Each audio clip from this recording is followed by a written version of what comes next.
Hi, this is Carrie Gleckner of the Meigs Independent Press, and this is another episode of Meigs Forward. I have with me today Chase Jenkins of Uplift Fitness. Hello. And we're going to talk today about what he's doing and why Uplift Fitness and why he's a part of Meigs County and moving things forward. So welcome to the program. Thank you very much.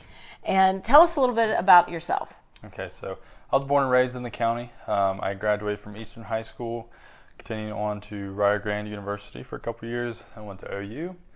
And that's pretty much it. I've been here my whole life. I never really had any dreams of moving away to the big city and having the big office job in the city or nothing. So always planned on being here. Like I said, born and raised here, played sports, everything here. Been here my whole life. Still live in the same place where I was raised, so haven't ventured out too far. Okay. Well, tell us a little bit about what you studied.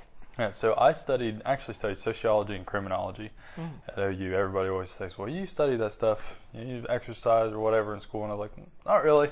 Didn't use my degree too often much in my profession. But while I was at OU, actually, my very last year, I did a research study with a couple professors. And we kind of wanted to look at something to do because I was interested in health and fitness, and we wanted to look at something to do with health and sociology. So we looked at the relationship between health and economics.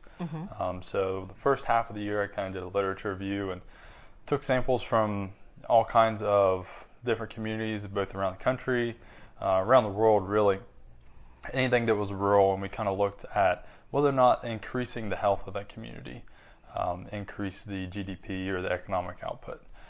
So we found that it did, pretty much across the board. So what we wanted to do from there was look at Meigs County as a case study. So the next 6 months we spent looking at Meigs, comparing all of our health data and just really doing a big data analysis on the county.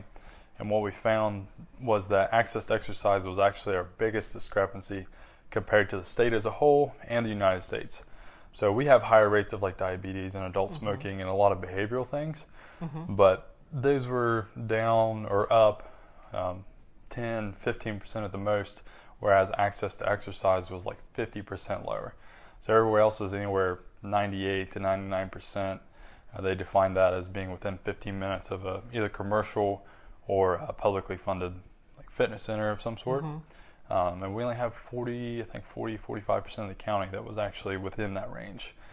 So I made the argument that if we had that, and that place was intentional about increasing the health of their community, that they would be able to affect all those other numbers as well.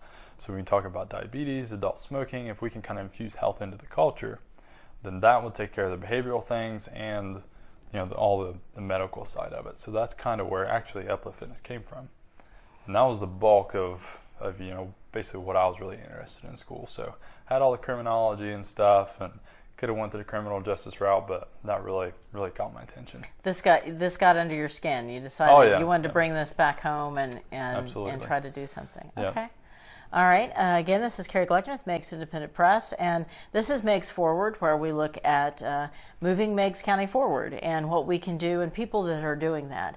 And we'll be right back.